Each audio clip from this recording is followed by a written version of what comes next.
Hello friends, तो कैसे हैं आप। उम्मीद करता हूं कि अच्छे होंगे। तो आज की वीडियो में हम एडवांस सैलरी शीट कैसे बनाया जाता है वो देखने वाले हैं, जिसमें हम डीए, सीए, टीए, एचआरए जैसे कई सारे ऑप्शंस को कवर करने वाले हैं।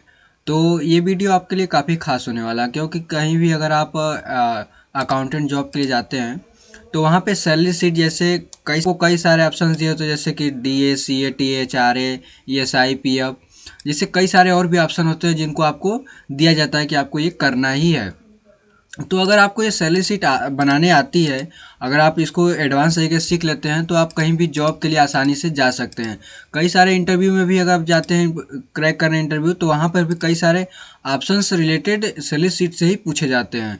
तो सैलरी शीट इतना इंपॉर्टेंट है कि आपको ये अवश्य ही आनी चाहिए। तो आज के वीडियो में हम सैलरी शीट एडवांस से लेवल तक हम लोग देखने वाले हैं। तो चलिए शुरू करते हैं। तो सबसे पहले हम लोग यहाँ पे देख लेते हैं। हमने एक आईडी नंबर ले लिया है, एम्प्लॉय नेम, डेजिग्नेशन जैसे manager, assistant manager, supervisor, staff, helper, assistant manager, staff जैसे डेजिग्नेशन होता है वो हमने ले लिया है। और फिर बेसिक सैलरी, किसकी कितनी सैलरी वो हमने ले लिया है। अटेंडेंस, यहाँ पे ऐसा ऐसा भी होता है जैसे कि कोई व्यक्ति जो है महीने में 10 दिन आया, 20 दिन आया, 25 दिन आया, तो उसकी जो अटेंडेंस सैलरी होती है वो भी यहाँ पे दी जाती है।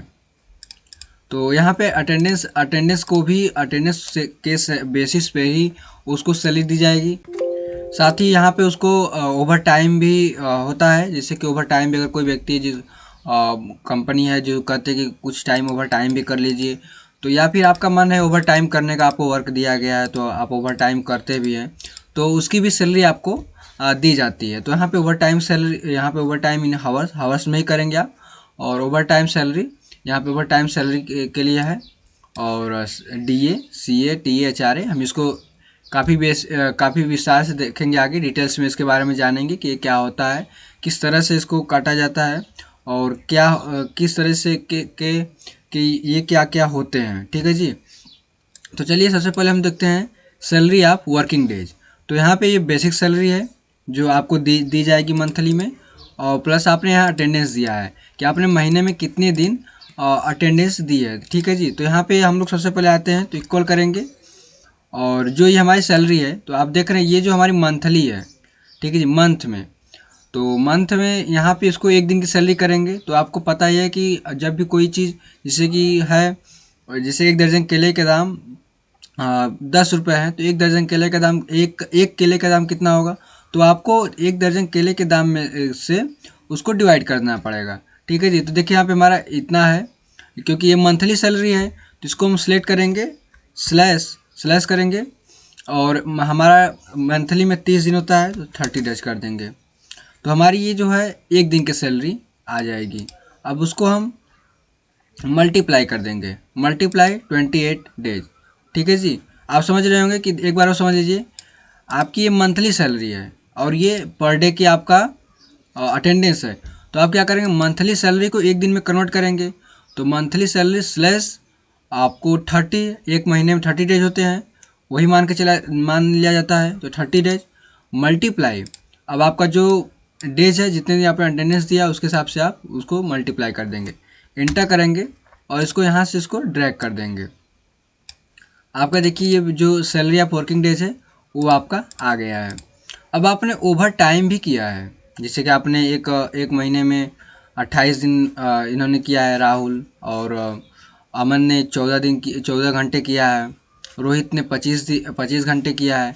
तो ये हावर्स में है। देखिए ये जो था हमारा डेज में था, अटेंडेंस हमारा डेज में ही होता है, और जो ओवर टाइम है हमारा हावर्स में है।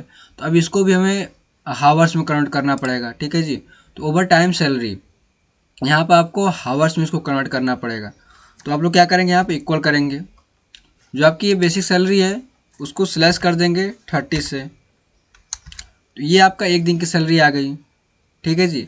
और उसको स्लैश कर देंगे, यानी कि डिवाइड कर देंगे 8 से, यानी कि आपको 8 घंटे वर्क करना पड़ता है। और इसको हम क्या कर देंगे, ब्रैकेट में क्लोज कर, ब्रैकेट के अंदर कर देंगे, ताकि ये हमारा सबसे पहले सॉल्व हो। तो डी फोर जो ओवर टाइम सैलरी है उसको हम डिवाइड कर देंगे 30 से, एक दिन की सैलरी आ गई। अब एक दिन में 8 घंटे वर्क करता है तो उसको डिवाइडेड बाई 8 कर देंगे, तो हमारा 1 घंटे की सैलरी आ जाएगी। मल्टीप्लाई कर देंगे, हमारा ओवर टाइम सैलरी है, इसको इस पर क्लिक कर देंगे और इंटर कर देंगे और इसको यहाँ से हम ड्रैग कर देंगे नीचे तक। देखिए हमारी ये ओवर टाइम भी सैलरी आ गई। ये हमारी सैलरी है वर्किंग डेज, जितनी हमने वर्क किया है उसके हिसाब से है, और जितना हमने ओवर टाइम किया वो यहाँ पे सैलरी आ रही है। अब आता है डीए। और डीए क्या होता है? डिवरनेस अलाउंस। अलाउंस क्या होता है? अलाउंस होता है, ये होता है कि जो कि हमें कंपनी की तरफ से, या फिर अगर आप सरकारी जॉब कर रहे हैं तो वहाँ पर आपको कई सारे छूट दिए जाते हैं कि आपको ये दिया जाएगा, ये दिया जाएगा, ये जैसे कई सारे होते हैं, डीए, सीए, टीए, एचआरए होते हैं, ये सभी आपको वहाँ पे छूट दिए जाते हैं जो आपकी सैलरी में जुड़ जाता है। ठीक है जी। तो डीए डिवरनेस अलाउंस। अब ये क्या होता है? इससे महंगाई भत्ता होता है। महंगाई जिस हिसाब से आएगी आपको कंपनी कहेगी हम महंगाई भत्ता आपको इतना देंगे, वो अपने हिसाब से होता है। ठीक है जी। तो ये भी जो होता है वो कंपनी तय करती है कि हम आपको कितना डीए देंगे। अब वो सरकारी जॉब में जो होते हैं, सरकारी गवर्नमेंट जॉब जो वाले होते हैं, उनको ये कंफर्म होता है कि डीए मिलेगा ही मिलेगा, लेकिन प्राइवेट जॉब में ये कंफर्म नहीं रहता है कि डीए मिलेगा। तो हम लोग क्या करते हैं, डीए में हम लोग डीए सबको क्या करते हैं 400 दे देते हैं अपने हिसाब से। आप कहीं भी कंपनी में क्या होता है कि ये कुछ परसेंटेज के बिहेव पे दिया जाता है, लेकिन कहीं पर क्या होता है कि हम इतना ही देंगे, चाहे वो सुपरवाइजर हो, चाहे स्टाफ हेल्पर कोई भी हो, हम उसको इतना ही उसको डीए देंगे। ठीक है जी। तो हमने यहाँ पे 400 डीए ले लिया है सभी के लिए। अब सीए आता है। सीए क्या होता है? Convince allowance. अब ये क्या होता है कि कन्वेंस अलाउंस की, जैसे आप जिस कंपनी में काम कर रहे हैं वहाँ से आप ऐसा तो नहीं कि कंपनी के पास ही रह रहे होंगे, कंपनी से थोड़ा दूर रहते होंगे, जैसे 1 किलोमीटर 2 किलोमीटर कन्वेंस अलाउंस के हिसाब से, तो वहाँ पे भी आपको कुछ पैसे दिए जाते हैं, जैसे आने जाने के लिए खर्च जो होते हैं वो दिए जाते हैं। तो उसी के हिसाब से यहाँ पर हम क्या करते हैं, जैसे आपको मान लीजिए सभी जो स्टाफ हैं वो सभी जो कंपनी के एम्प्लॉय हैं वो कंपनी से 2 किलोमीटर दूर रहते हैं, और वहाँ पे एक रूम है जहाँ पे सभी लोग रहते हैं। तो ये कंपनी तय कर लिया कि हम उसको 500 रुपये देंगे, या फिर मान लीजिए 500 रुपये हो गया, और इंटर यहाँ पे करेंगे और इसको ड्रैग कर देंगे यहाँ पे पूरा हमारा, हम चाहे कोई भी पर्सन हो उसको 500 हम देंगे ही देंगे। ठीक है। अब टीए होता है ट्रेवलिंग अलाउंस। अब ये क्या होता है? ट्रेवलिंग अलाउंस उस व्यक्ति को दिया जाता है जो व्यक्ति कहीं दूर जाकर वर्क करता है। जैसे कोई मान लीजिए पॉलिसी है, जैसे एलआईसी की पॉलिसी है। अब कोई व्यक्ति तो यहाँ पे तो एक जगह तो बैठ के वर्क करेगा नहीं, उसको जगह जगह जाकर उसको पॉलिसी के बारे में प्रचार करना पड़ेगा, देना पड़ेगा। जैसे बजाज का कोई न्यू स्कूटर लॉन्च हुआ है, जैसे मोटरसाइकिल लॉन्च हुआ है, तो उसके बारे में प्रचार करेगा, जाएगा यहाँ वहाँ बताएगा, तो उसकी जो होती है ट्रेवलिंग अलाउंस उसको दिया जाता है, जिसमें पेट्रोल और खर्च जो खाने पीने का खर्च होता है वो ट्रेवलिंग अलाउंस में ऐड होता है। तो ये हर कंपनी तय करती है कि हम किसको कितना देंगे। तो एक हिसाब से हम मान लेते हैं कि हम जो टीए है वो हम दे देते हैं 1000 रुपये। ठीक है जी। 1000 रुपये हम देते हैं, ये सभी को हम 1000 रुपये कर देते हैं कि उसको जो खाने पीने खर्च हो गया, या फिर यहाँ पे सॉरी यहाँ पे गलती हो गया, यहाँ पे हम क्या करेंगे, इसको स्टॉप तक नहीं देंगे, इसको 0 कर देंगे। और जो हेल्पर है, हेल्पर में 1000 कर देते हैं, यहाँ पे 0 कर देते हैं। अब हमने 0 क्यों किया? तो जो मैनेजर है वही वर्क करने गया और उसके साथ हेल्पर एक वर्क करने गया है, तो हम इन्हीं 2 लोगों को 1000 देंगे, बाकी अन्य लोगों को हम 0 दे देंगे। ठीक है जी। क्योंकि क्या होता है कि अब जब जाएगा मैनेजर तो उसके साथ कोई और व्यक्ति भी जाएगा जो कि उसके साथ तो वर्क करेगा, अब अकेले तो कोई जाएगा नहीं, तो उसके लिए हमने हेल्पर को भेजा है, जो कि हेल्पर के लिए 1000 रुपये दिए जाएंगे, दोनों को सेम दिए जाएंगे क्योंकि दोनों का सेम वर्क होता है। आप कहीं कहीं ज़्यादा भी दे सकते हैं। ठीक है। अब आते HRA।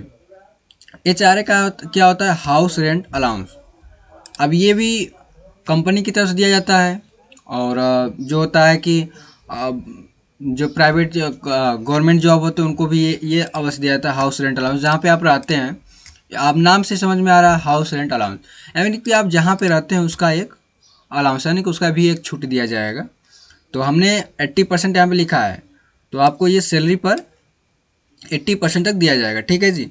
इक्वल करेंगे यहाँ पे जो बेसिक सैलरी आप वर्किंग डे, नहीं नहीं, यहाँ पे जो बेसिक सैलरी है, सॉरी यहाँ पे जो सैलरी ऑफ वर्किंग डेज ये नहीं रहेगा, जो कि बेसिक सैलरी है उससे हम लोग क्या करेंगे, मल्टीप्लाई कर देंगे 80%, इंटर कर देंगे, 9000 आ गया और उसको आप ड्रैग कर देंगे। ठीक है, तो आपका ये HRA सभी के लिए आ गया है। अब आता है हमारा ग्रॉस सैलरी। अब ग्रॉस सैलरी क्या होता है, सभी की जो हमको छूट मिला है, जो हमने वर्क किया है, सभी को मिलाकर एक जगह जहाँ पे इकट्ठा होता है वो ग्रॉस सैलरी होता है। तो हम यहाँ पे इक्वल करेंगे, यहाँ पे इक्वल करेंगे हम, और जहाँ पे हमारा सैलरी ऑफ वर्किंग डेज हमने इतना दिन वर्क किया था, प्लस और ये over time plus DA plus CA plus TA plus HRA, इसको नीचे कर देंगे, HRA हमारा आ गया। ठीक है, इंटर कर देंगे, हमारा ये आ गया। देखिए अभी इसमें एक बार मिला लीजिए, L4 है, F4 है, H4 I4 J भी दिया गया है, और K4 हमारा है। इंटर कर देंगे, आ गया हमारा यहाँ से ग्रॉस सैलरी भी आ गई है। तो ये ग्रॉस सैलरी आपको समझ में आ गया होगा। एक बार और हम आपको रिपीट कर देते हैं, DA dearness allowance, CA conveyance allowance, TA travelling allowance, HRA house rent allowance. ये आप अपने हिसाब से दे सकते हैं। यहाँ पे हमने 80% लिखा है, तो यहाँ पे 80% हाउस रेंट अलाउंस दिया जाएगा। अब ESI और PF, ठीक है जी। ESI क्या होता है, ESI में होता है एम्प्लॉय स्टेट इंश्योरेंस। आप देखेंगे कई प्रकार के इंश्योरेंस होते हैं, जैसे कि LIC का इंश्योरेंस हो गया, आपको वो क्यों दिया जाता है, जैसे आप कहीं बीमार पड़ गया, फिर आपको कोई ज़रूरत पड़ गया तो वहाँ पे आपको दिया जाएगा। ठीक सेम इसी तरह ये भी होता है, कंपनी की तरफ से दिया जाता है कि आप अगर बीमार पड़ गए या फिर कुछ हो गया आपको, तो कंपनी आपको ESI के तहत आपको कुछ पैसे देगी। ठीक है जी। लेकिन ये क्या होता है कि ये आपके सैलरी से कटता है, ये हर महीने आपके सैलरी से ESI कटेगा, और PF भी आपकी सैलरी से कटता है। वो आपको एक, जब आप कंपनी छोड़ेंगे तो आपको ये दोनों जो होता है वो एक साथ मिला के आपको दे दिया जाएगा। ESI PF यही होता है। ESI मतलब कि जैसे कि आपको इंश्योरेंस एक तरीके से आपको कंपनी इंश्योरेंस बना देती है कि आपको इंश्योरेंस दिया जाएगा। ठीक है, तो यहाँ पे इक्वल कर देते हैं, हमने 2% ले लिया है। तो ये जो हमारा रहेगा, ये ESI जो है वो हमारा यहाँ पे आ जाएगा सैलरी ऑफ वर्किंग डे, इसमें से हमारा ESI कटेगा जितना हमने वर्क किया है। ठीक है, तो सैलरी ऑफ वर्किंग डेज और इसको मल्टीप्लाई 2%, इंटर कर देंगे और इसको नीचे ड्रैग कर देंगे, फिर डबल क्लिक करेंगे तो ये अपने हिसाब से ESI आ जाएगा। सेम तरीके से भी PF भी निकलेगा, तो हम लोग यहाँ पे इक्वल कर देते हैं। अब PF क्या होता है, PF एक तरीके से भी ये भी इंश्योरेंस की तरह होता है, लेकिन PF प्राइवेट कंपनी जो होती हैं वो 12% आपको देती हैं, काटती हैं आपके सैलरी से, और जो गवर्नमेंट कंपनी होती हैं, जैसे गवर्नमेंट जो सेक्टर्स होते हैं वहाँ पे आपको 10% का PF आपके सैलरी से कटेगा। जब आपके सैलरी से 10% कटेगा और 10% आपको गवर्नमेंट मिला के आपको, जब कंपनी आप वो जब जॉब छोड़ेंगे तो आपको वो कंपनी एक साथ आपको जितना सारा पैसा रहेगा आपको मिला के आपको देगी। सेम प्राइवेट सेक्टर में भी होता है कि 12% का आपका सैलरी पे से PF कटेगा, प्लस 12% आपको कंपनी मिला के देगी। जब आपको कंपनी और प्लस आपका जो PF कटा वो मिला के, प्लस का गवर्नमेंट भी आपको कुछ PF देती है, प्राइवेट का हर जगह भी मिलता है, तो आपको यहाँ पर भी मिलेगा। तो PF सेम तरीके से होता है, PF ऐड कर देती है, जिसमें आपको जाके जब आप जॉब छोड़ते हैं तो आपको कोई दिक्कत ना हो, इसलिए आपको वो PF एक साथ, PF और ESI दोनों जो होता है वो आपको मिला के आपकी सैलरी से दे देता है। ठीक है जी। तो यहाँ पे हम आते हैं सैलरी ऑफ वर्किंग डेज, जो आपका सैलरी ऑफ वर्किंग डेज है, इस पर क्लिक करेंगे और इसको मल्टीप्लाई कर देंगे 12%, और यहाँ पे इंटर कर देंगे, और यहाँ पे डबल क्लिक करेंगे और देखिए यहाँ पे आपका जो PF है वो आ गया है।